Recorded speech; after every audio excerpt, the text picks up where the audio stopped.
ayat 9 kita baca sampai ayat 13. Dari ayat 9 sampai ayat yang ke-13. Kita baca bersama-sama 1, 2, 3. Karena itu berdoalah demikian. Bapa kami yang di sorga, dikuduskanlah namamu, datanglah kerajaanmu, jadilah kehendakmu di bumi seperti di sorga. Berikanlah kami pada hari ini makanan kami yang secukupnya, dan ampunilah kami akan kesalahan kami, seperti kami juga mengampuni orang yang bersalah kepada kami. Dan janganlah membawa kami ke dalam pencobaan, tetapi lepaskanlah kami daripada yang jahat. Karena Engkaulah yang mempunyai kerajaan dan kuasa dan kemuliaan sampai selama-lamanya. Kita berdoa ya. Bapa di sorga, tolong kami agar kami dapat memahami doa yang Tuhan Engkau ajarkan kepada kami. Terima kasih, pimpin kami agar kami sungguh-sungguh Tuhan memahami dan kemudian menerapkannya di dalam hidup kami. Dalam nama Tuhan Yesus kami berdoa. Amin. Minggu lalu kita sudah bicara tentang lokasi doa ya, dan tentang kata-kata jangan bertele-tele dan lain sebagainya. Nah, minggu ini kita bicara tentang isi. Kalau kita baca di Lukas pasal 11, ya, di situ sebenarnya doa ini muncul karena murid-murid minta kepada Tuhan, minta ya. Nah, kalau kita baca di Lukas pasal 11 ya, pada suatu kali Yesus sedang berdoa di salah satu tempat. Ketika ia berhenti berdoa, berkatalah seorang dari muridnya kepadanya, "Tuhan, ajarlah kami berdoa sama seperti yang diajarkan Yohanes kepada murid-muridnya." Nah, jadi murid Tuhan Yesus minta diajar berdoa. Bandingannya sama seperti Yohanes juga mengajar kepada murid-muridnya. Maka itu Tuhan berkata, karena itu berdoalah demikian, katanya. Karena itu berdoalah demikian. Apa? Ya. Start awalnya, ya. Nah, sekali lagi kalau Anda mau yang Rabu ini sambungan dari yang Rabu yang lalu gitu ya. Nah, kalau kita mau tahu isi doa Tuhan ya.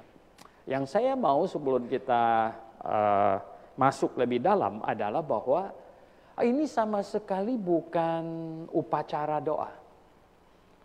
Sama sekali bukan itu. Sama sekali bukan ritual doa. Bukan ritual doa. Nah, banyak orang tanya, Pak Suento kenapa di gerejanya tidak ada hafalan doa Bapa kami? Nah, kita tidak ada yang macam begitu ya. Doa itu bukan sesuatu untuk dihafal. Gitu. Betul nggak? Ya. Nah, mana ada orang yang datang sama bapaknya mau omong 3-4 kalimat pakai dihafal dulu atau dicatat dulu di kertas gitu. Ya toh? Itu anak idiot itu namanya. Ya. Enggak. Ya datangnya kita berdoa. Berdoa itu sampaikan sesuatu kepada Tuhan. Nah, itulah sebabnya kenapa kita tidak ada acara jemaat bangkit berdiri. Mari kita doa Bapa kami. 1, 2, 3. Gitu loh. Nah, itu cuman bunyi di mulut itu. Ya. Nah, saudara, kita tidak begitu. Doa itu adalah menyampaikan isi hati kita, permohonan kita kepada Tuhan. Gitu. Tuhan yang adalah Bapa kita. Sampaikanlah itu. Nah, lalu ini bagaimana ini? Nah, Tuhan mengajar kepada murid-muridnya. Perhatikan. Tuhan bilang, kalau kamu berdoa, berdoalah demikian. Nah, Tuhan ajar kepada muridnya, doa ini penuh makna. Doa ini penuh makna. Ya, doa ini adalah sebuah bagan sebenarnya. Sebuah pola. Nah, atau pola, ya, bagan. Ya, kalau kau bikin baju kan bikin polanya dulu gitu ya, polanya gitu. Ini sebuah pola ya doa, bagan doa yang sangat indah. Nah, itulah sebabnya kita tidak melakukan ritual doa, gitu ya, tidak ada. Ya. Kekristenan yang Alkitabiah tidak ada yang namanya ritual doa, tidak ada. Tuhan juga tidak mau kita seperti minggu lalu saya katakan bertele-tele semalaman cuman kita omong satu kalimat itu Tuhan terima kasih sampai berjuta kali begitu semalaman. No, bukan itu yang Tuhan mau. Ya. Kekristenan tidak demikian. Kekristenan Tuhan mau kita segala sesuatu itu pakai akal budi. Maka itu Tuhan ada berkata apa? Kasihilah Tuhan Allahmu dengan segenap apa katanya? Akal budimu. Ya. Jadi kekristenan itu adalah ya iman yang paling sesuai dengan akal budi. Ya. Segalanya bisa ditanya punya, segalanya mesti bisa dijelaskan. Ya. Itu kekristenan. Karena ini agama yang pakai akal budi, gitu loh. Ya, yang pakai logika, pakai akal budi. Nah, doa Bapa kami di sini, ini Tuhan ajar kepada muridnya berdoa. Hal lain lagi sebelum kita masuk ke isinya, yang saya ingin ya Bapak Ibu semua, baik yang di rumah juga, untuk mengetahui itu sebenarnya doa ini diajarkan oleh Tuhan dalam rangka masih plan A. Ya, masih plan A. Nah, mungkin ada yang tambah bingung kalau tidak banyak mengikuti di Grafe masalah plan A, plan B. Ya. Kenapa? Karena sebenarnya Tuhan datang ke dalam dunia ini, itu kalau bangsa Yahudi menerima Yohanes Pembaptis, sebenarnya dia Elia. Itu Tuhan Yesus yang ngomong, bukan saya. Ya. Coba baca di Matius pasal 11 ayat 14. Ya. Matius pasal 11 ayat 14 ada berkata begini. Ya. Matius 11 ayat 14. Dan jika kamu mau menerimanya, ialah Elia yang akan datang itu. Jadi, ya, artinya kalau Yohanes Pembaptis diterima, adalah Elia yang dinubuatkan. Ketika Tuhan menutup kitab perjanjian lama, kitab Maleakhi, pasal 4 ayat 5, Tuhan bilang, aku akan kirim Elia. Nah, oleh sebab itu bangsa Yahudi tunggu-tunggu Elianya kapan datang gitu. Nah, Yohanes Pembaptis ini Elia. Dari bajunya boleh dibaca di 2 Raja-Raja. Dari ikat pinggangnya boleh dibaca. Fotonya nggak tahu, belum ada foto waktu itu. Tapi dari bajunya, dari ikat pinggangnya semuanya sama. Nah, jadi kalau bangsa Yahudi menerima Yohanes Pembaptis, ya, menyambut misinya yang memperkenalkan Allah Jehovah sebenarnya, berarti akan menyambut Yesus Kristus sebagai Allah Jehovah. Itu sebenarnya, itu plan A gitu, ya, plan A. Artinya Yesus disambut, Yohanes disambut, Elia disambut, ya Yesus disambut. Apakah dalam plan A ini Yesus akan disalibkan? Oh iya, karena juga sudah ditulis di kitab perjanjian lama. Yesus akan disalib, tetapi disalib ditangkap oleh Roma. Karena Roma, kalau bangsa Yahudi menerima Yesus sebagai Mesias, Roma menghitung itu pemberontakan. Dan akan tangkap dan Yesus akan disalibkan. Persis juga 3 hari kemudian, sesudah 3 hari akan bangkit. Nah, ini plan A. Tetapi ternyata yang terjadi plan B. Yaitu bahwa bangsa Yahudi menolak Yohanes Pembaptis dan sekaligus menolak Yesus Kristus dan minta dia disalibkan. Nah, saudara yang saya kasih dalam Tuhan. Nah, kita bisa melihat plan A ini coba baca di Matius pasal 10. Coba lihat di Matius pasal 10. Ya. Di Matius pasal 10, kalau kita baca ayat 23, Matius pasal 10 ayat 23. Berbunyi demikian. Apabila mereka menganiaya kamu dalam kota yang satu, larilah ke kota yang lain. Karena aku berkata kepadamu, sesungguhnya sebelum kamu selesai mengunjungi kota-kota Israel, Anak Manusia sudah datang. Lah, berapa banyak sih kota Israel?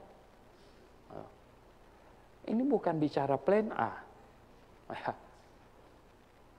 Yang perlu 2000 tahun masih belum selesai dikunjungin gitu. Tapi ini bicara plan A. Ya. Jadi ini bukan bicara yang plan B. Ini bicara plan A. Jadi maksud Tuhan Yesus, kalau bangsa Yahudi menerima Yohanes Pembaptis dan menerima dia, maka akan masuk ke masa tribulation segera. Oleh sebab itu ketika kamu lari, ketika kamu dikejar-kejar, larilah satu kota ke kota yang lain sambil memberitakan Injil, kabar baik. Sebelum kamu selesaikan semua kota itu, karena sebenarnya waktunya singkat. 1 kali 7 masa di dalam Daniel pasal 9 dikatakan. Anak Manusia sudah datang kembali. Itu sebenarnya yang dimaksud. Nah, itu plan A. Nah, oleh sebab itu, Bapak Ibu di rumah, saudara sekalian di sini, nah kita lihat sekarang isi dari doa Bapa kami ada hubungannya dengan masalah plan A. Isi dari doa Bapa kami ini. Yang pertama kita lihat, ya, Tuhan mengajar kepada muridnya, kalau kamu berdoa, berdoalah demikian, katanya apa? Bapa kami yang di sorga. Wah, Bapa kami yang di sorga. Nah, kalau kita berdoa, sapalah Tuhan dengan Bapa kami yang di sorga. Mana ada hubungan yang lebih dekat lagi antara anak dengan Bapa. Bapa kami yang di sorga. Anak sekarang sedang berdoa, sedang meminta kepada Bapa. Ya. Anak, bukan pembantu minta sama bos. Tapi anak minta kepada Bapa. Maka itu sapalah Bapa kami yang di sorga. Nah kalau Tuhan itu tidak ada urusannya sama kamu, mengapa pula dia harus mendengarkan doa kamu? Ya enggak? Terlebih para pembenci Allah. Pengajar-pengajar evolusi. Anggap Tuhan tidak ada. Ya. Tuhan tidak ada. Hari-hari senang mereka Tuhan tidak ada. Mereka bilang, ya binatang ini sekian juta tahun baru jadi segala macam. Dalam kesusahan, ya toh, COVID-19 bikin kacau, ya enggak? Kebakaran hutan satu persatu rumah hangus, banjir menghantam, tsunami, gempa segala macam, lalu menjerit-jerit, Tuhan, Tuhan. Mengapa Tuhan harus mendengar dia? Saya tanya, mengapa Tuhan mendengar dia? Sebelumnya dia bilang Tuhan apa? Sebelumnya dia bilang Tuhan apa? Tuhan tidak ada, dia bilang. Ya, Tuhan tidak ada. Kita ini manusia ini datang dari ini Neanderthal, manusia keturunan monyet semuanya gitu. Ya. Lalu, ya enggak, melihat orang bertumbangan COVID segala macam, dia Tuhan, Tuhan, dia mulai berteriak. Saya tanya, apa alasannya kenapa Tuhan mesti dengar dia? Ya. Tapi persoalannya, kalau anaknya beda. Betul nggak? Anaknya. Anaknya beda. Manusia itu sayang anak. Sampai sudah tua masih sayang anak. Ya. Saya sudah tua 50 lebih, mama saya waktu belum meninggal seringkali bawa makanan di sini. Kalau kita sayang anak kita, Stephen Andrew sudah mau tua, masih tetap kita sayang. Lah kenapa Tuhan suruh kita panggil dia Bapa? Dan bagaimana supaya kita menjadi anak, itu penting dulu. Jadi anak. Bisa-bisa aja kamu juga ikut-ikutan berdoa, Bapa kami yang di surga. Nah, Tuhan bilang, yang mana anak saya itu, yang mana dia? Saudara yang saya kasih dalam Tuhan Yesus. Sekarang saya nggak mau nyebut sembarangan orang tuh hamba Tuhan. Saya nggak mau. Saya sekarang sebut pengkhotbah, oke? Karena apa? Kalau saya panggil dia hamba Tuhan, ini hamba Tuhan. Saya takut Tuhan marah sama saya. Tuhan bilang, Suhento, siapa bilang dia hamba saya?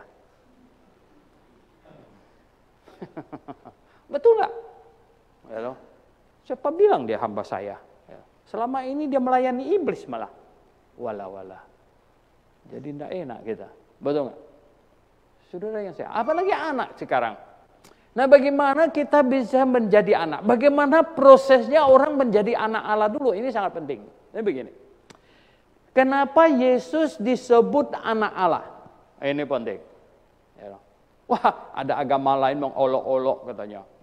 Allah tidak melahirkan. Ya, kita juga tahu Allah tidak mungkin. Tidak ada satu orang Kristen yang paling bodoh, yang idiot sekalipun yang percaya Allah melahirkan gitu. Nada gitu. Ya. Tapi maksud anak itu adalah apa? Hubungan sengaja. Jadi Yesus datang mengambil posisi, dia menyebut dirinya anak Allah. Anak Allah. Dan dia menanggung dosa seisi dunia. Di atas kayu salib, ini salib kita besar sekali. Di atas kayu salib. Nah, dia anak Allah. Dan dia menggantikan saya dihukum. Yesus menawarkan tukar posisi sama saya. Tukar posisi. Dia ambil posisi saya, anak iblis, orang berdosa. Dihukumkan. Dan dia berikan kepada saya posisinya yang adalah apa? Anak Allah. Jadi tukar posisi. Tukar posisi. Nah, dengan begitu itulah saya menjadi anak Allah. Jadi saya mengaminkan dengan segenap hati saya orang berdosa. Dan Yesus yang tidak berdosa, dia anak Allah. Dia rela dihukumkan menggantikan saya. Menggantikan posisi saya. Dan dia berikan posisinya yang anak Allah kepada saya. Maka dengan demikian, karena Yesus, saya katakan, karena Yesus, saya menjadi apa? Anak Allah. Maka itulah saya berdoa memanggil Bapa yang di sorga. Gitu. Nah, benar nggak kamu anak Allah? Benar nggak? Jangan ngaku-ngaku aja gitu. Itu benar nggak kamu anak Allah? Benar nggak saya sudah bertobat sungguh-sungguh dan sudah mengaminkan dengan segenap hati saya bahwa Yesus sudah menggantikan saya dihukumkan di atas kayu salib, dan sekarang posisinya adalah posisi saya. Saya sedang menghidupi kehidupan Yesus. Hidupku bukannya aku lagi, melainkan Kristus yang hidup di dalam aku. Jadi hidup saya itu adalah hidupnya anak Allah. Hidupnya anak Allah. Maka itu saya posisinya anak Allah. Nah, dengan posisi yang demikian itulah saya menyapa Bapa yang di sorga. Begitu. Oke, gimana? Anda memiliki keyakinan iman untuk menyapa Allah Bapamu? Ini penting. Anda memiliki keyakinan itu. Memanggil Sang Pencipta langit dan bumi. Alam semesta ini. Sebagai apa? Bapa di sorga. Kalau orang tanya, alasannya apa? Kapan kau jadi anak? Ngaku-ngaku aja. Kau bisa jawab enggak? Kau bisa jawab enggak? Kapan kamu jadi anak? Sejak kapan kamu jadi anak? Apa alasannya? Bagaimana prosesnya? Kenapa kamu bisa jadi anak? Ini penting. Jangan sebut-sebut Bapa tapi nggak tahu. Bapa di sorga, Bapa di sorga. Kapan kau jadi anak? Entahlah. Wih, bagaimana kamu ini? Bagaimana proses kamu jadi anak? Saya juga kurang jelas. Lah, kenapa pula kau anak Allah? Kenapa pula kau panggil Allah itu Bapa? Begitu. Berani memanggil Allah itu Bapa di sorga. Kamu harus tahu mengapa kamu jadi anak. Apa prosesnya? Mengapa bisa jadi anak? Ini penting. Ini penting. Oke, kita telusurin. Ini kelihatannya waktunya, ini bisa 1 Rabu lagi kelihatannya. Bisa 1 Rabu lagi. Ya. Yang kalimat berikutnya, Bapa kami yang di sorga, dikuduskanlah namamu. Dikuduskanlah namamu. Waduh. Jadi ada keinginan selalu di dalam hati anak untuk menjunjung Bapa, menghormati Bapanya, meninggikannya. Wah, saya ingat waktu kecil. Waktu kecil sering kelahi. Kelahi. Gara-gara kalau nama bapak diolok-olok kelahi kita. Betul nggak? Hah? Waduh. Halo. Pulang sekolah sudah. Ya. Kenapa kelahi? Kata orang tua sampai di rumah. Tadi kelahi ya? Kata. Kelahi.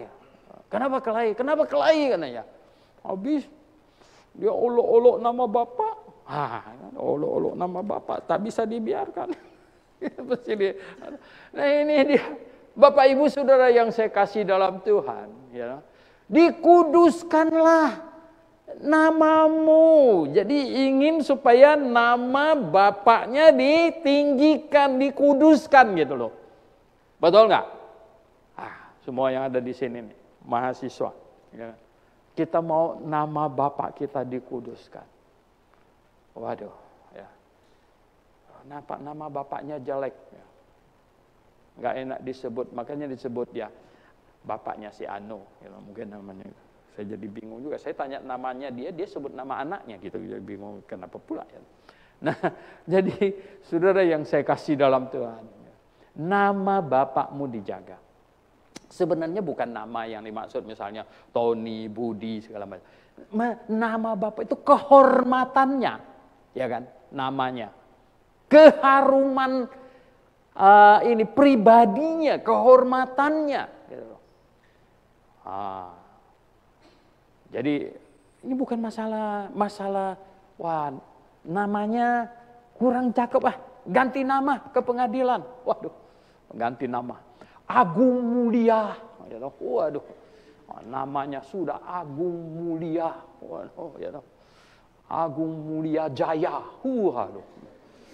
Hebat amat.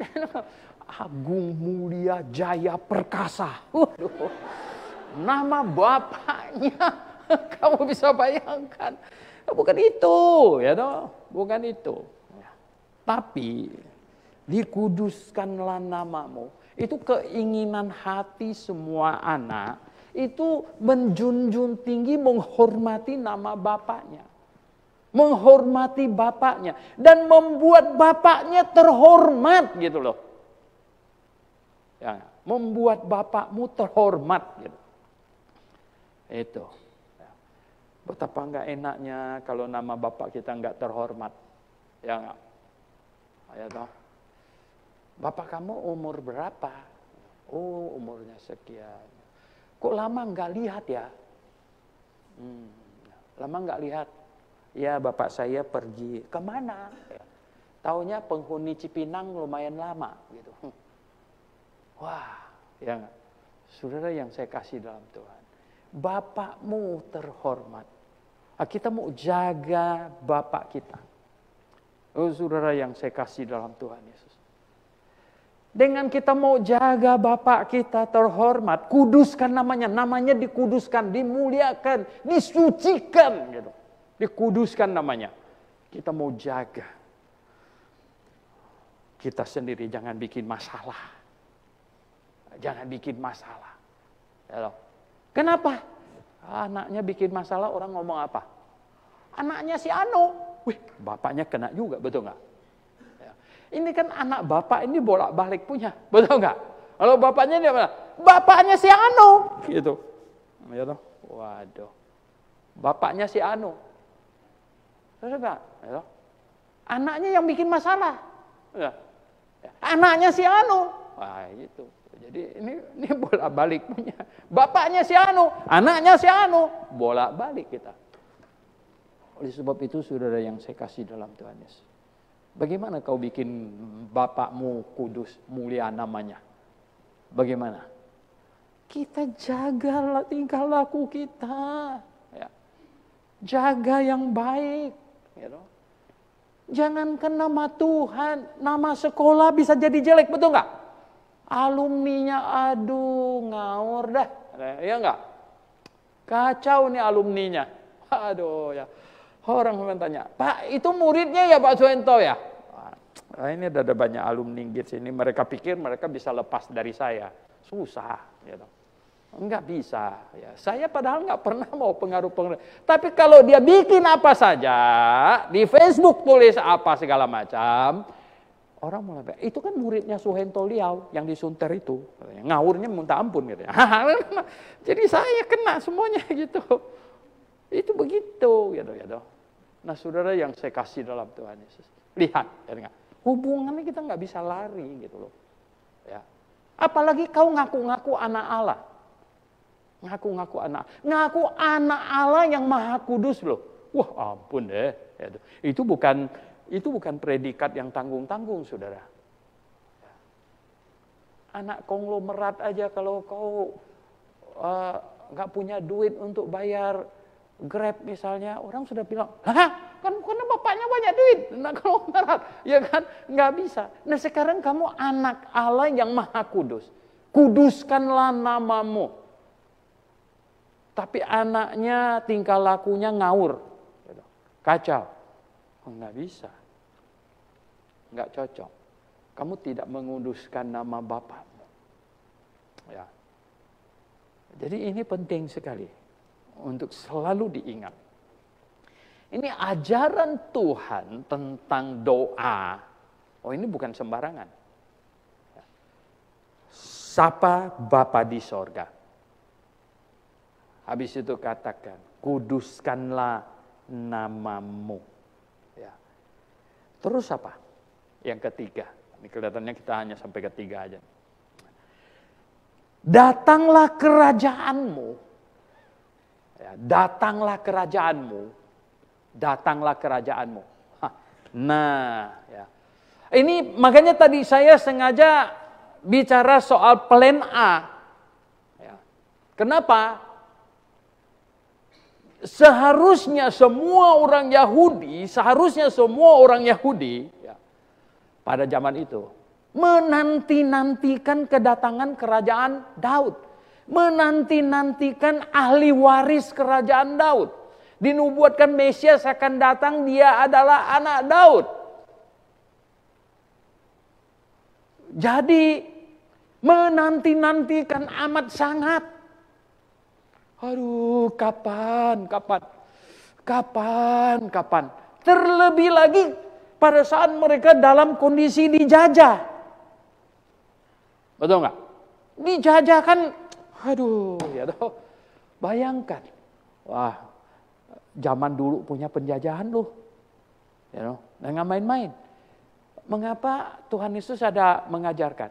Kalau orang memaksa kamu berjalan dengan dia 1 mil, jalanlah dengan dia 2 mil. Karena ada aturan pada zaman itu. Semua bangsa yang dijajah oleh Roma, itu orang Roma mempunyai hak. Zaman itu belum ada bajai, gerobak, apalagi Grab segala macam. Jadi kalau dia beli tempat tidur, ya toh, dia sendiri tidak bisa bawa pulang, dia tinggal suruh begini. Seki, ya toh, Yohanes kau angkat. Wah, kamu kan masih angkat sama dia. Kewajibannya itu angkat 1 mil. Ada hitung 1 mil, selesai kan? Taruh. Dia akan cari lagi. Siregar, siapa gitu ya. Angkat, terusin. Sampai ke rumah. Memang rumah waktu itu sih nggak jauh-jauh gitu. Saudara yang saya kasih dalam Tuhan. Makanya Tuhan Yesus bilang, kalau orang memaksa kamu berjalan dengan dia 1 mil, lalu katanya apa? Jalanlah dengan dia 2 mil. Kalau sudah 1 mil dibilang, boleh taruh. Enggak Pak, saya terus saja sampai ke rumah, tanggung gitu. Ini orang rumah akan heran. Lah, ya loh, baru ketemu yang macam begitu. Saking baik hatinya disuruh taruh, dia nggak mau, dia mau terus sampai ke rumah katanya. Ini hebat. Saudara yang saya kasih dalam Tuhan. Nah, dalam kondisi terjajah, orang dalam kondisi terjajah seharusnya sangat-sangat mengharapkan kedatangan Sang Pelepas. Ya. Kedatangan jagoan, penyelamat, pelepas, keturunan Daud yang akan melepaskan mereka, yang akan membangun kembali kerajaan Daud dan akan memerintah selama-lamanya. Seharusnya sangat-sangat mengharapkan. Nah, itulah sebabnya ada kalimat apa? Datanglah kerajaanmu. Ada nggak hari ini kita mengharapkan? Oh, sebenarnya orang Kristen hari ini berdoa sama siapa tahu nggak? Tuhan, bunyikanlah nafirimu. Kenapa? Karena kita baca di 1 Tesalonika pasal 4. Ya. Katanya apa? Pertama apa katanya? Nafiri akan berbunyi. Malaikat akan berseru. Ya. Dan Tuhan akan turun. Dan kita masih hidup. Akan diubah dalam sekejap mata. Menyongsong dia di angkasa. Oh, Anda ada mengharapkan itu amat sangat gak? Aduh Tuhan, saya bilang. Daripada terkurung begini tak bisa keluar Tuhan. Gitu. Makanya kita bilang apa? Maranatha. Aduh, shalom bagaimana gitu ya toh. Ini ya toh, COVID-nya begitu galak, enggak shalom dah gitu. Maranatha gitu. Tuhan apa? Datanglah segera. Oh, saudara yang saya kasih dalam Tuhan Yesus. Cuman orang GBIA yang enggak shalom. Kita yang berseru Maranatha. Kenapa? Oh, kita orang yang haus. Kita orang yang sangat amat merindukan kedatangan Tuhan. Tuhan, kalau boleh datang sekarang ini juga saya sedang di atas mimbar. Betapa indahnya. Orang tanya sama saya, Pak Suhento mau Tuhan datang itu kapan? Saya bilang kira-kira jam 10.30 hari Minggu paling cocok Tuhan datang. Ya, no. Paling cocok. Lah kenapa? Mereka bingung. Mengapa? Saya sedang khotbah.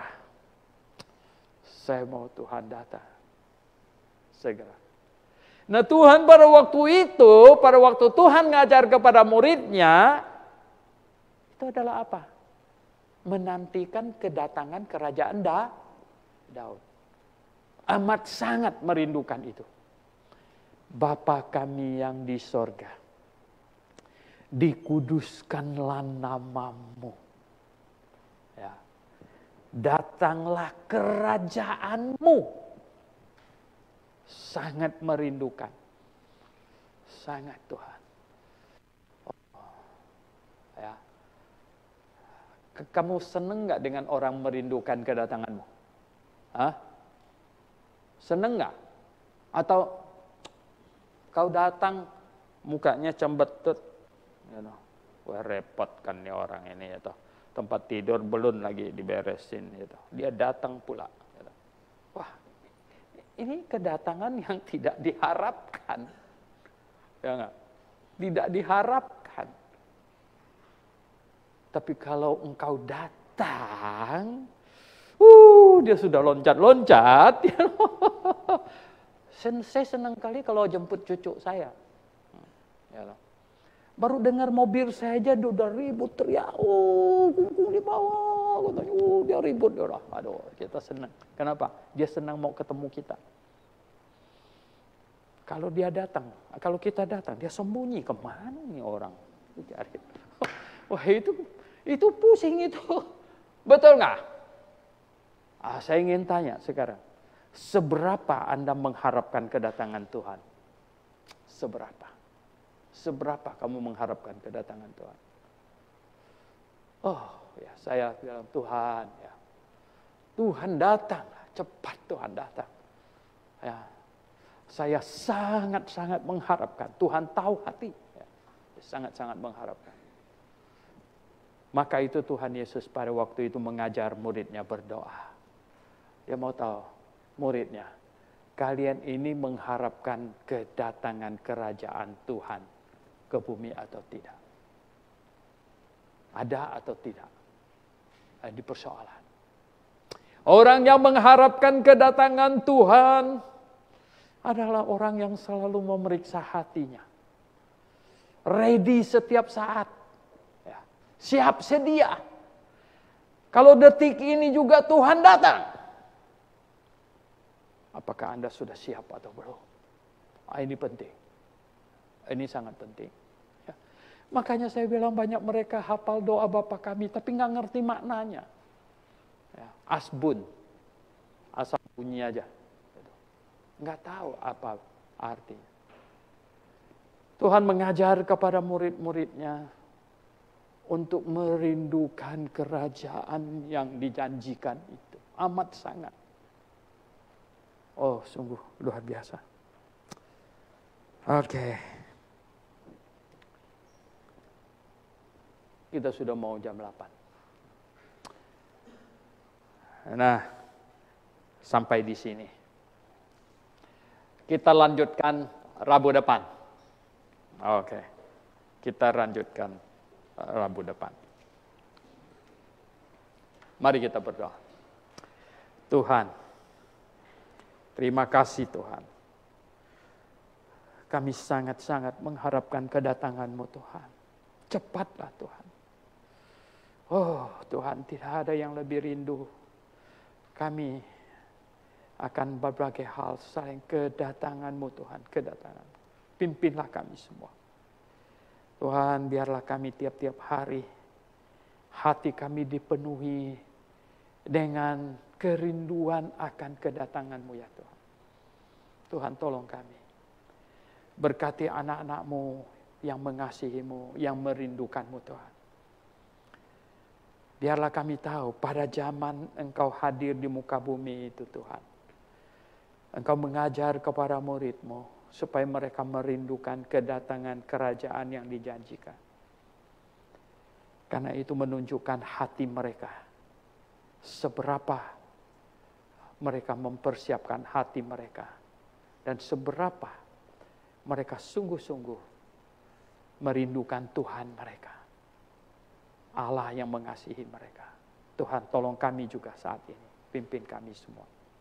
Dalam nama Tuhan Yesus Kristus kami berdoa. Amin.